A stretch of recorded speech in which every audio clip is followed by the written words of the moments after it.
Welcome to Voices of the Community, which explores critical issues facing Northern California communities. We introduce you to the voices of community thought leaders and change makers who are working on solutions that face our fellow individual community members, neighborhoods, cities, and our region. This is George Koster, your host. This episode is part of our series exploring COVID-19's impact on nonprofits and small businesses in San Francisco. We started the series back in April of 2020 during the height of the first phase of the COVID-19 pandemic and the shelter-in-place requirements. Over these past 9 months, the COVID-19 pandemic and economic meltdown has wiped out millions of jobs in both the nonprofit and small business sectors, as well as shuttered tens of thousands of small business operations. The goal of the series is to shine a spotlight on the nonprofits, small businesses, and their staff who are struggling to deal with the impact of the COVID-19 pandemic on their operations, services, and sustainability. The series of interviews we conducted features voices from a cross-section of organizations that make up the fabric of our community. Each of them brings a unique perspective on how they and we are dealing with the issues facing our community during the global pandemic and economic depression. One of the keys to our program, besides delivering nourishment to our homebound clients, is actually getting eyes on them to see how they're doing and talking with them. Well, in the pandemic world, that's kind of hard to do for their safety. Many of these clients have underlying medical conditions that make them really vulnerable to a disease like COVID-19. In this episode, our featured voice is Jim Oswald, the Director of Marketing and Communications for Meals on Wheels San Francisco. Over their 50 years of operations in San Francisco, Meals on Wheels is the only organization to provide homebound seniors 2 home-delivered meals a day, 7 days a week.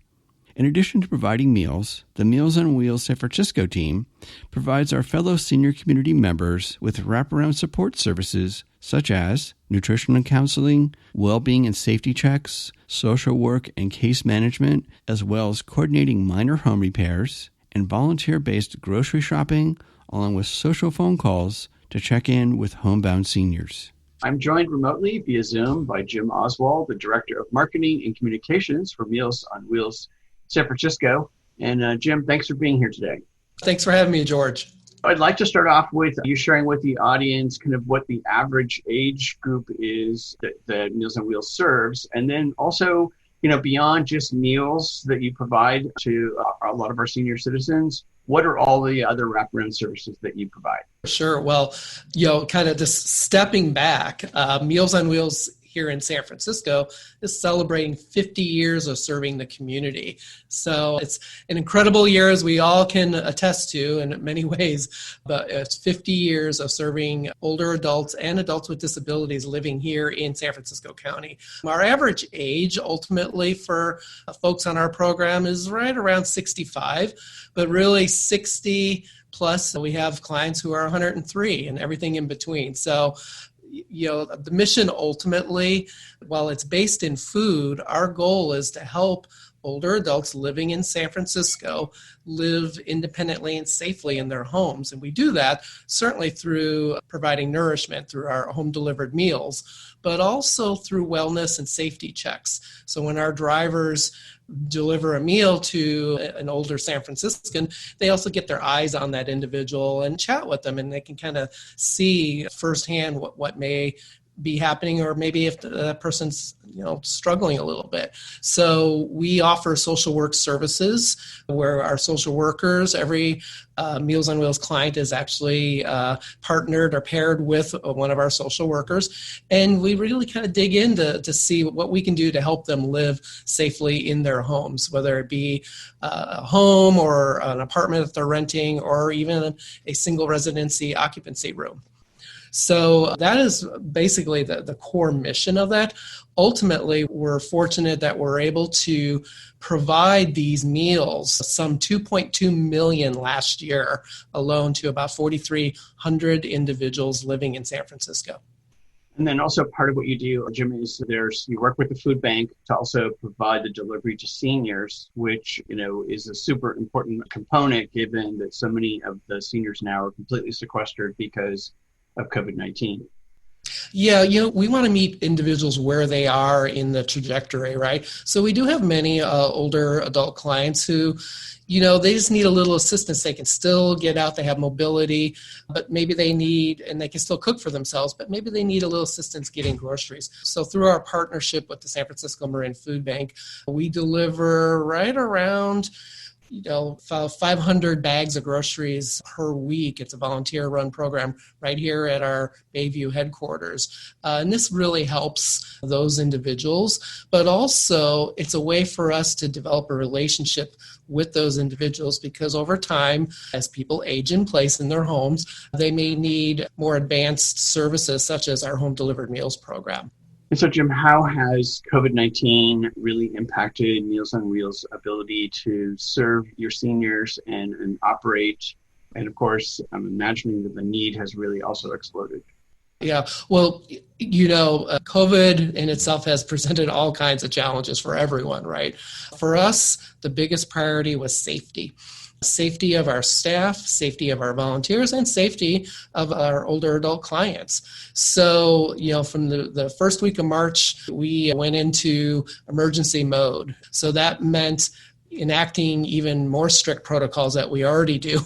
Kind of a little stepping back here. We're a safety net organization even prior to COVID-19.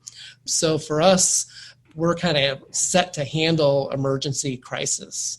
However, this was a huge crisis. So our goal was to make sure that our staff were healthy and safe. That meant certainly all of the protocols of sanitizing and PPE and really social distancing. We've had to multiply our kitchen areas across various buildings throughout the city just so that we could accommodate social distancing needs. We enacted no contact deliveries with our drivers. As I mentioned earlier, one of the keys to our program besides delivering nourishment to our homebound clients is actually getting eyes on them to see how they're doing and talking with them.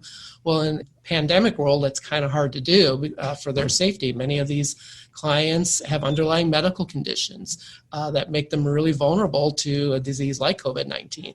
So no contact deliveries, talking with clients from a very far away, and even more importantly, enacting our social work division to actually make regular calls to individuals just to see how they're doing. So those are the big challenges. And of course, for us, we rely on the generosity of individuals for donations, and our biggest fundraiser of the year had to be postponed and actually canceled later on. That's a fundraiser that basically is responsible for about 52% of the funding for our meals. So it's a huge chunk. That's about $3 million. So, we've been really fortunate that the community has been so supportive of us, both philanthropically, but also in donating in-kind services, PPE, all of those things. But right now, we're looking for, continued generosity. To that point, Jim, wonderful picture behind you of your new kitchen that you're working on. Please talk a little bit about that. But people who are viewing this or listening to this, help, whether it's volunteer, if they don't have, money to donate, but have time or resources, how can people get engaged in supporting Meals on Wheels? Yeah, well, as you see behind me, this is the brand new Meals on Wheels kitchen and food production facility. So no matter what was happening throughout the year, and there was a lot happening, right, that we all were living through, we continued our mission of making sure that not a single older adult client missed a meal during the pandemic. Matter of fact, our base increased by 246% of new clients requesting services from us. So it's been a very busy time, but throughout all of that, we were able to continue construction of our new facility, and it is ready to open in a matter of weeks. We expect by November to actually be producing the first meals out of this kitchen. Just to kind of put a little base to it, we pre-COVID would produce about 8,000 meals a day. During the pandemic, we had to increase that to about 10,000 plus meals a day, which was really putting a strain on the kitchen, our current facilities. The facility you see behind me will have the capacity for us to be able to produce 20,000 plus meals a day. So, and it's surely needed because at the end of the day, we're seeing an increase, certainly around the country, but particularly in San Francisco, of our older adult population. And the projections show that basically we'll need to produce 50 million meals within the next 2 decades. That's about 2.5 million meals a year. So the increase is there, the need is great, and we're just thrilled to be able to open this facility and provide services for another 50 years, hopefully, or longer. So, Jim, in all of your work with the seniors and Meals on Wheels, could you share with the audience perhaps one of your favorite stories that you've gathered over the years?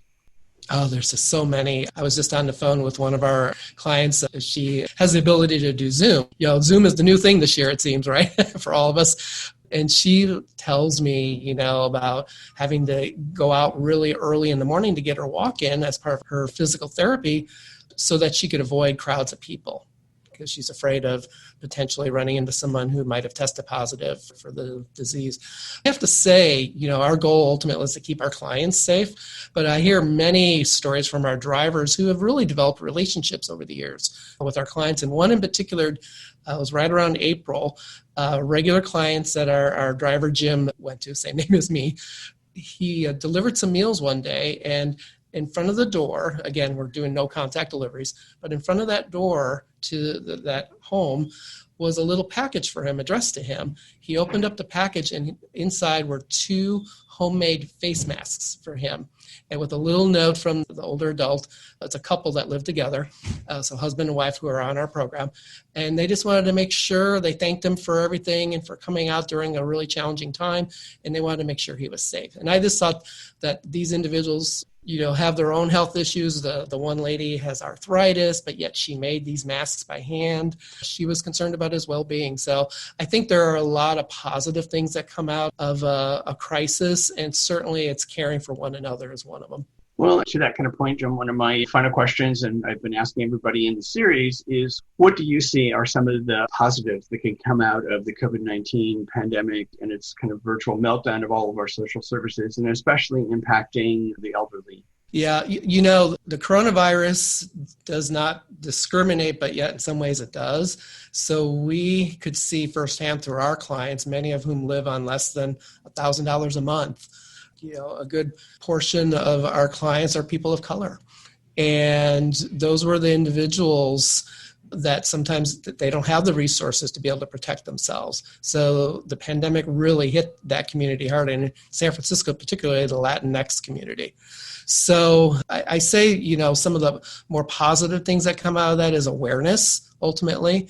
And for many of us essential businesses and safety net organizations, we figured out how to pivot ultimately so that we can continue the mission. And I think that's really, really important. So we've learned a lot during this. And at the same time, we've grown. So it's been an incredible, and unfortunately, I think COVID-19 is going to be in our lexicon for another year easily. So we're doing everything now, planning, far out in advance to see how we best can serve our community. We're so grateful that this new kitchen is coming on board. Could not come any earlier. We wish it was already on board last year just because of the pandemic, but it's been incredible. Jim, thank you so much for sharing all of your Meals on Wheels work today. We'll make sure that all the viewers and listeners have your website and information on how to participate as far as volunteer, etc. for Meals on Wheels. And please stay safe out there, and give my best to the whole crew of volunteers that help make this work happen.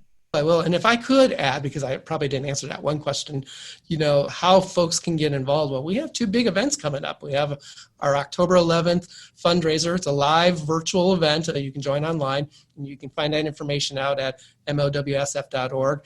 And on November 19th, we are doing a live virtual dedication and celebration of the new kitchen right behind me. So folks, we really invite them to come join us in this wonderful celebration. So those are some great things that you can do right from your living room. Thank you, Jim. Stay safe out there, and appreciate all that you guys do to help our wonderful population of folks who are still hanging in there, still hunkered down, and trying to make it work every day. Thank you, George, so much. That's it for this episode of Voices of the Community. You've been listening to the voice of Jim Oswald, the Director of Marketing and Communications for Meals on Wheels San Francisco.